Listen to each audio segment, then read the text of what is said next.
Hello friends, welcome to my cooking channel. ಹೇಗಿದ್ದೀರಾ ಎಲ್ಲರೂ? ಚೆನ್ನಾಗಿದ್ದೀರಾ ಅಂದ್ಕೊಂಡಿದ್ದೀನಿ. ಎಲ್ರಿಗೂ ಮಹಾಶಿವರಾತ್ರಿ ಶುಭಾಶಯಗಳು.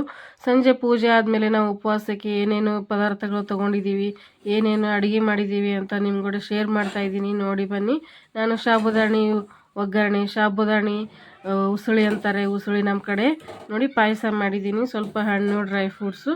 ನೋಡಿ ಬನ್ನಿ ಹೇಗೆಲ್ಲ ಮಾಡಿದ್ದೀನಿ ಉಪವಾಸದ ಸ್ಪೆಷಲ್ ಅಡುಗೆ ಅಂತ ನೋಡೋಣ ಬನ್ನಿ. ನೋಡಿ ಬೆಳಗ್ಗೆನೇ ನಾನು ಇಲ್ಲಿ ಒಂದು 2 ಬೌಲ್ ಆಗೋಷ್ಟು ಸಾಬುದಾಣಿ ಸಬ್ಬಕ್ಕಿ ಅಂತೆಲ್ಲ ನೆನೆಯಕ್ಕಿಟ್ಟಿದ್ದೆ.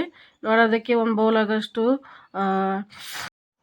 ಬೌಲ್ ಆಗಷ್ಟು ಶೇಂಗಾನ ಹುರ್ಕೊಂಡು ಪೌಡ್ರ್ ಮಾಡಿ ಇಟ್ಕೊಂಡಿದ್ದೀನಿ. ಜೀರಿಗೆ, ಸಾಸಿವೆ, ಕಡಲೆ ಬೀಜ, ಈರುಳ್ಳಿ ಮತ್ತು ಕರಿಬೇವು, ಹಸಿಮೆಣ್ಸಿನ್ಕಾಯಿ, ಸ್ವಲ್ಪ ಉಪ್ಪು ತೊಗೊಂಡಿದ್ದೀನಿ. ಇಷ್ಟೇ ಬೇಕು, ಏನು ಜಾಸ್ತಿ ಬೇಡ ಉಪವಾಸದ ಅಡುಗೆಗೆ. ಇಲ್ಲಿ ನೋಡಿ ಒಂದು ಪಾತ್ರೆಯಲ್ಲಿ ದಪ್ಪ ತಳ ಇಟ್ಕೋಬೇಕು. ಉಸುಳಿ ಹುರಿಬೇಕಲ್ವ, ಸಬ್ಬಕ್ಕಿನ ಅಂಟುತ್ತವೆ ಕೆಳಗೆ, ಚೆನ್ನಾಗಿ ನೆನೆಯಕ್ಕಿರಬೇಕು. ನೋಡಿ ದಪ್ಪ ತಳ ಪಾತ್ರೆ ತೊಗೊಂಡು ಎಣ್ಣೆ ಹಾಕಿದ್ದೀನಿ. ಎಣ್ಣೆ ಸ್ವಲ್ಪ ಜಾಸ್ತಿ ಬೇಕು ಇದಕ್ಕೆ. ನೋಡಿ ಸ್ವಲ್ಪ ಜೀರಿಗೆ ಹಾಕ್ಕೊಂಡಿದ್ದೀನಿ, ಸ್ವಲ್ಪ ಸಾಸಿವೆ ಹಾಕ್ಕೊಂಡಿದ್ದೀನಿ ಮತ್ತು ಕಡಲೆ ಬೀಜ ಹಾಕ್ಕೊಂಡಿದ್ದೀನಿ. ಸ್ವಲ್ಪ ಕಡಲೆ ಬೀಜನ ಚೆನ್ನಾಗಿ ಕಲರ್ ಬಂದ ಮೇಲೆ ಹಸಿಮೆಣ್ಸಿನ್ಕಾಯಿ ಮತ್ತು ಕರಿಬೇವು, ಈರುಳ್ಳಿ ಹಾಕ್ಕೊಂಡು ಚೆನ್ನಾಗಿ ಹುರ್ಕೋತಾ ಇದ್ದೀನಿ. ಅದಾದಮೇಲೆ ಕಲರ್ ಬಂದಮೇಲೆ ಉಸುಳಿ ಥರಲ್ಲ ಏನು ಸಬ್ಬಕ್ಕಿ, ನೆನೆಯಕ್ಕಿರೋ ಸಬ್ಬಕ್ಕಿನ ಚೆನ್ನಾಗಿ ಬಿಡಿಯಾಗಿ ಹಾಕೋಬೇಕು ಫ್ರೆಂಡ್ಸ್. ಸಬ್ಬಕ್ಕಿ ಹಾಕೊಂಡ ತಕ್ಷಣ ಕಡಲೆ ಬೀಜದ ಪೌಡ್ರ್ ಹಾಕ್ಕೊಂಡ್ರೆ ಚೆನ್ನಾಗಿ ಉದುರಾಗಿ ಬರುತ್ತೆ ಫ್ರೆಂಡ್ಸ್ ಉಸುಳಿ. ನೀವು ಆಮೇಲೆ ಹುರಿದ ಮೇಲೆ ಲಾಸ್ಟಿಗೆ ಹಾಕಿದ್ರೆ ಎಲ್ಲ ಅಂಟು ಜಿಗಟ್ ಆಗ್ಬಿಡುತ್ತೆ, ಮೆತ್ತಗಾಗ್ಬಿಡುತ್ತೆ, ತಿನ್ನೋಕೆ ಚೆನ್ನಾಗಿರಲ್ಲ. ಅದಕ್ಕೆ ಸಬ್ಬಕ್ಕಿ ಹಾಕಿದ ತಕ್ಷಣ ಉಪ್ಪು ಮತ್ತು ಕಡಲೆ ಬೀಜದ ಪೌಡ್ರ್ ಹಾಕ್ಬಿಡ್ಬೇಕು. ಕಡಲೆ ಬೀಜ ಚೆನ್ನಾಗಿ ಹುರ್ಕೊಂಡು ಪೌಡ್ರ್ ಮಾಡ್ಕೊಂಡು ಇಟ್ಕೊಂಡಿರ್ಬೇಕು. ನೋಡಿ ಹಾಗೆ ಹುರಿತಾ ಇರಬೇಕು, ಒಂದು 15ರಿಂದ 20 ನಿಮಿಷನಾದ್ರೂ ಬೇಕು ಫ್ರೆಂಡ್ಸ್. ಚೆನ್ನಾಗಿ ಟ್ರಾನ್ಸ್ಪರೆಂಟ್ ಆಗಬೇಕು, ಅವು ಬಬಲ್ಸ್ ಥರ ಆಗಬೇಕು. ಹಿಂಗೆ ನೋಡಿ, ಹಿಂಗೆ ಹಾಕಿದ್ರೇ ಹಿಂಗೆ ಜಂಪ್ ಮಾಡಬೇಕು. ಮತ್ತು ಜಂಪ್ ಅಂದ್ರೇನು ಸ್ವಲ್ಪ ಅಳಗಾಡಬೇಕು, ಅಷ್ಟು ಚೆನ್ನಾಗಿ ಹುರ್ಕೋಬೇಕು ಫ್ರೆಂಡ್ಸ್. ಎಷ್ಟು ಚೆನ್ನಾಗಿ ಹುರ್ಕೋಬೇಕಂದ್ರೆ ಈ ಥರ ಕಲರ್ ಬರಬೇಕು, ನೀರಿನ ಕಲರ್ ಥರ ಬರಬೇಕು, ವೈಟ್ ಹೋಗಿ ಪೂರ್ತಿ ನೀರು ಆಗ್ಬೇಕು, ಅಷ್ಟು ಚೆನ್ನಾಗಿ ಹುರ್ಕೋಬೇಕು ಫ್ರೆಂಡ್ಸ್. ನೋಡಿ ನಿಮ್ಗೆ ಹೇಗೆ ಅನ್ನಿಸ್ತಾ ಇದೆ? ಚೆನ್ನಾಗಿ ಅನ್ನಿಸ್ತಾ ಇದೆ ಅಲ್ವಾ? ನಾವಂತೂ ಈ ಉಪವಾಸಕ್ಕೆ ಮತ್ತು ವೀಕ್ಲಿ ಉಪವಾಸ ಮಾಡ್ತೀವಲ್ಲ, ಸೋಮವಾರ ಗುರುವಾರ ಎಲ್ಲ ಈ ಥರನೇ ನಾವು ಉಸುಳಿ ಮಾಡ್ಕೊಂಡು ತಿನ್ನೋದು.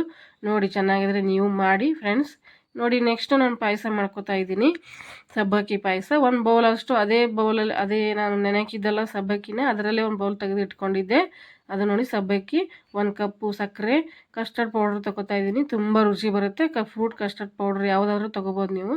ದ್ರಾಕ್ಷಿ ತೊಗೊಂಡಿದ್ದೀನಿ ಮತ್ತು ಬಾದಾಮಿ, ತುಪ್ಪ ಸ್ವಲ್ಪ ತುಪ್ಪ ತೊಗೊಂಡಿದ್ದೀನಿ, ಕಾಜು, ಏಲಕ್ಕಿ ಪೌಡ್ರು, ಹಾಲು ಹಸಿ ಹಾಲೇ ತೊಗೊಂಡಿದ್ದೀನಿ ಫ್ರೆಂಡ್ಸ್, ನೀರದೇನೂ ಹಾಕಿಲ್ಲ, ಹಸಿ ಹಾಲು ತೊಗೊಂಡಿದ್ದೀನಿ. ಇಲ್ಲೊಂದು ಪಾತ್ರೆಗೆ ಸಬ್ಬಕ್ಕಿನ ಬೇಯಿಸ್ಕೋಬೇಕಲ್ಲ ಫ್ರೆಂಡ್ಸ್ ಪಾಯಸಕ್ಕೆ. ಒಂದು ಪಾತ್ರೆಯಲ್ಲಿ 1.5 ಗ್ಲಾಸ್ಟಷ್ಟು ನೀರು ಹಾಕ್ಕೊಂಡಿದ್ದೀನಿ, ಒಂದು ಅರ್ಧ ಸ್ಪೂನಷ್ಟು ತುಪ್ಪ. ಸಬ್ಬಕ್ಕಿ ಅಂಟಲ್ಲ, ಚೆನ್ನಾಗಿ ಟ್ರಾನ್ಸ್ಪರೆಂಟ್, ಬೇಗ ಬೇಯ್ದುಬಿಡುತ್ತೆ ಸಬ್ಬಕ್ಕಿ, ಅಂಟಲ್ಲ, ಜಿಗಟ್ ಬರಲ್ಲ, ಚೆನ್ನಾಗಿ ಟೇಸ್ಟಿಯಾಗಿ ಬರುತ್ತೆ ಸಬ್ಬಕ್ಕಿ, ಬಿಡಿಯಾಗಿರುತ್ತೆ. ಅದಕ್ಕೆ ತುಪ್ಪ ಹಾಕ್ಕೊಂಡು ಚೆನ್ನಾಗಿ ಬೇಯಿಸ್ಕೋಬೇಕು.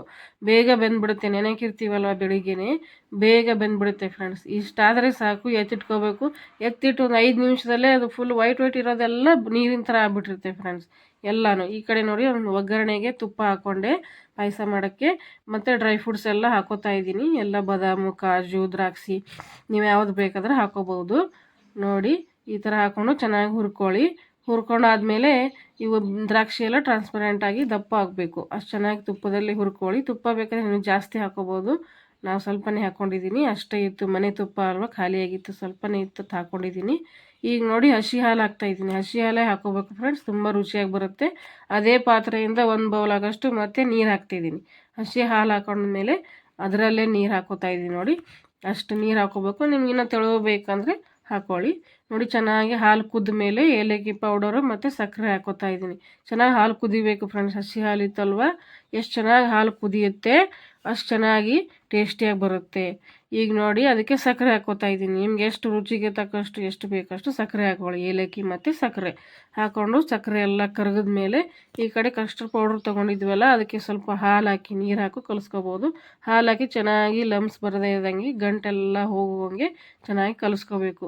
1 ಬೌಲ್ ಆಗೋಷ್ಟು 2 ಸ್ಪೂನ್ ಕಸ್ಟರ್ಡ್ ಪೌಡ್ರ್ ತೊಗೊಂಡಿದ್ದೀನಿ. 1 ಬೌಲ್ ಆಗೋಷ್ಟು ಹಾಲು ಹಾಕಿ ಚೆನ್ನಾಗಿ ಕಲಿಸ್ತಾ ಇದ್ದೀನಿ. ಈಗ ನೋಡಿ ಹಾಕ್ತಾನೆ ಕಲಿಸ್ತಾ ಇರಬೇಕು, ಇಲ್ಲ ಗಂಟಾಗ್ಬಿಡುತ್ತೆ. ಇದು ನೋಡಿ ಕಸ್ಟರ್ಡ್ ಪೌಡ್ರ್ ಹಾಲು ಹಿಂಗೆ ಹಾಕ್ತಾನೆ ತಿರುಗಬೇಕು. ತಿರುಗ್ತಾ ಅದು ಸ್ವಲ್ಪ ಗಟ್ಟಿಯಾಗಿ ಬರುತ್ತೆ ಫ್ರೆಂಡ್ಸ್, ಚೆನ್ನಾಗಿ ಟೇಸ್ಟಿ ಇರುತ್ತೆ. ಸಬ್ಬಕ್ಕಿ ಪಾಯಸಕ್ಕೆ ಇದು ಹಾಕಿ ನೋಡಿ, ನೀವು ಮನೇಲಿ ಮಾಡಿ ಫ್ರೆಂಡ್ಸ್, ಸಖತ್ತಾಗಿರುತ್ತೆ. ಇನ್ನೂ ಯಾರೆಲ್ಲ ನಂಗೆ ಸಬ್ಸ್ಕ್ರೈಬ್ ಆಗಿಲ್ಲ ಪ್ಲೀಸ್ ಸಬ್ಸ್ಕ್ರೈಬ್ ಆಗಿ, ಸಬ್ಸ್ಕ್ರೈಬ್ ಮಾಡ್ಕೋದೇನೆ ನೋಡ್ತಾ ಇದ್ರೆ ವಿಡಿಯೋ ಪ್ಲೀಸ್ ಸಬ್ಸ್ಕ್ರೈಬ್ ಮಾಡ್ಕೊಂಡು ನೋಡಿ. ಪ್ಲೀಸ್ ಶೇರ್ ಮಾಡಿ ನಿಮ್ಮ ಫ್ಯಾಮಿಲಿ ಫ್ರೆಂಡ್ಸ್ಗೆ. ನೋಡಿ ಅದು ಆವಾಗ ಇಟ್ಟಿದ್ನೆಲ್ಲ ಬೇಯಿಸ್ಬಿಟ್ಟು ಸಬ್ಬಕ್ಕಿ ಹೆಂಗಾಗಿದೆ ನೋಡಿ, ಫುಲ್ ಟ್ರಾನ್ಸ್ಪರೆಂಟ್ ಆಗಿಬಿಟ್ಟಿದೆ. ಹೀಗೆ ಮಾಡಿ ಇಟ್ಬಿಡ್ಬೇಕು, ಜಾಸ್ತಿ ಕುದಿಸ್ಬಾರ್ದು. ಈಗ ನೋಡಿ ಚೆನ್ನಾಗಿ ಕಲಿಸಿ, ಸಬ್ಬಕ್ಕಿ ಹಾಕ್ಕೊಂಡು ಚೆನ್ನಾಗಿ ಕಲಸಿ. ಈಗ ಕುದಿಬೇಕು ಫ್ರೆಂಡ್ಸ್, ಸ್ವಲ್ಪ ಹೊತ್ತು ಕುದಿಬೇಕು. ಎಲ್ಲ ಚೆಂದ ಟೇಸ್ಟಿಯಾಗಿ ಬರಬೇಕಲ್ವ. ಕಸ್ಟರ್ಡ್ ಪೌಡರು, ಸಕ್ಕರೆ, ಏಲಕ್ಕಿ ಪೌಡರ್ ಎಲ್ಲ ಫ್ಲೇವರ್ ಬಿಡಬೇಕು. ಒಂದು 5ರಿಂದ 10 ನಿಮಿಷ ಚೆನ್ನಾಗಿ ಕುದಿಸಿ. ಅದು ಇಟ್ಟಂಗೆ ಇದು ಆಮೇಲೆ ಎತ್ತಿಟ್ರೆ ಗಟ್ಟಿಯಾಗಿಬಿಡುತ್ತೆ. ಅದಕ್ಕೆ ಸ್ವಲ್ಪ ಹಿಂಗೆ ಕನ್ಸಿಸ್ಟೆಂಟಿ ಇರಬೇಕು ಫ್ರೆಂಡ್ಸ್. ಇಷ್ಟೇ ತೆಳುವಾಗಿದ್ರೇ ಪಾಯಸ, ಸಬ್ಬಕ್ಕಿ ಪಾಯಸ ಚೆನ್ನಾಗಿರುತ್ತೆ. ನೋಡಿ ಕುದ್ದಾದ್ಮೇಲೆ ಎತ್ತಿಡಿ ಸಾಕು. ಆಮೇಲೆ ಗಟ್ಟಿಯಾಗಿಬಿಡುತ್ತೆ. ಸ್ವಲ್ಪ ತೆಳುವಾಗೇ ಇರಬೇಕು ಸಬ್ಬಕ್ಕಿ ಪಾಯಸ, ಪೂರ್ತಿ ಗಟ್ಟಿ ಆಗ್ಬಿಡೋದು. ಅದಕ್ಕೆ ಸ್ವಲ್ಪನೇ ಸಬ್ಬಕ್ಕಿ ಹಾಕ್ಕೊಂಡು ಮಾಡಿ. ತುಂಬ ರುಚಿಯಾಗಿ ಬಂದಿತ್ತು. ನಿಮಗೆ ಹೇಗೆ ಅನ್ನಿಸ್ತೆ ಅಂತ ಕಮೆಂಟ್ ಮಾಡಿ ತಿಳಿಸಿ. ಇನ್ನೂ ಯಾರೆಲ್ಲ ಸಬ್ಸ್ಕ್ರೈಬ್ ಆಗಿಲ್ಲ ಪ್ಲೀಸ್ ಸಬ್ಸ್ಕ್ರೈಬ್ ಆಗಿ ಸಪೋರ್ಟ್ ಮಾಡಿ. ಪೂರ್ತಿ ಸ್ಕಿಪ್ ಮಾಡಿದೆ ವಿಡಿಯೋ ನೋಡಿ, ಯಾವ ಸಾಮಗ್ರಿ ಯಾವಾಗ ಹಾಕ್ತೀವಿ, ಏನೇನು ಮಾಡ್ತೀವಿ, ಯಾವಾಗ ಹುರಿತೀವಿ, ಯಾವ್ದು ಪೌಡ್ರ್ ಮಾಡ್ಕೋತೀವಿ ನಿಮ್ಗೆ ಗೊತ್ತಾಗುತ್ತೆ. ಪೂರ್ತಿ ಲಾಸ್ಟಿಗೆ ನೋಡಬೇಡಿ. ಸಬ್ಸ್ಕ್ರೈಬ್ ಮಾಡಿಕೊಂಡು ಸ್ಕಿಪ್ ಮಾಡದೆ ನೋಡಿ, ಸಪೋರ್ಟ್ ಮಾಡಿ ಫ್ರೆಂಡ್ಸ್. ಫ್ಯಾಮಿಲಿ ಫ್ರೆಂಡ್ಸಿಗೆಲ್ಲ ಶೇರ್ ಮಾಡಿ. ನೋಡಿ ಸಬ್ಬಕ್ಕಿ ಪಾಯಸ ಆದಮೇಲೆ ಸ್ವಲ್ಪ ಫ್ರೂಟ್ಸು, ಡ್ರೈ ಫ್ರೂಟ್ಸು, ಸ್ವಲ್ಪ ಲೆಮನ್ ಇಟ್ಟಿದ್ದೀನಿ. ಈ ಥರ ನಾವು ಶಿವರಾತ್ರಿಗೆ ಉಪವಾಸ, ಸಂಜೆ ಪೂಜೆ ಆದಮೇಲೆ ಈ ಥರ ನಾವು ಉಪವಾಸದ ತಿಂಡಿ ತಿಂತೀವಿ ಫ್ರೆಂಡ್ಸ್ ಸಂಜೆ. ನೋಡಿ ಎರಡು ಸಖತ್ತಾಗಿ ಬಂದಿದೆ, ತುಂಬ ಟೇಸ್ಟಿಯಾಗಿ ಬರುತ್ತೆ. ಸಬ್ಬಕ್ಕಿ ಉಸುಳಿ ಅಂತಾರೆ ನಮ್ಮ ಕಡೆ. ಪ್ಲೀಸ್ ನೀವು ಮನೇಲಿ ಟ್ರೈ ಮಾಡಿ, ಒಮ್ಮೆ ನನಗೆ ಹೇಳಿ. ತುಂಬ ಸಖತ್ತಾಗಿತ್ತು. ನೋಡಿ ಈ ಥರ ಫ್ರೂಟ್ಸು, ನಟ್ಸು, ನಿಮ್ಗೆ ಯಾವ್ದು ಬೇಕಾದ್ರೆ ಹಣ್ಣು ತಿನ್ಬೋದು. ನಾವು ಇಷ್ಟೇ ತಿಂತೀವಿ. ಮಾರನೇ ದಿವಸ ಪೂಜೆ ಮಾಡಿ ನೈವೇದ್ಯ ಮಾಡಿ ಹೋಳಿಗೆ ಏನಾದರೂ ಸ್ವೀಟ್ ಆದರೂ ತಿಂತೀವಿ. ಶಿವರಾತ್ರಿ ದಿವಸ ನಾವು ಇಷ್ಟೇ ತಿನ್ನೋದು, ಹಣ್ಣು ಮತ್ತು ಉಸುಳಿ ಬಿಟ್ಟು ಬೇರೆ ಏನೂ ತಿನ್ನಲ್ಲ. ನೋಡಿ, thank you for watching friends.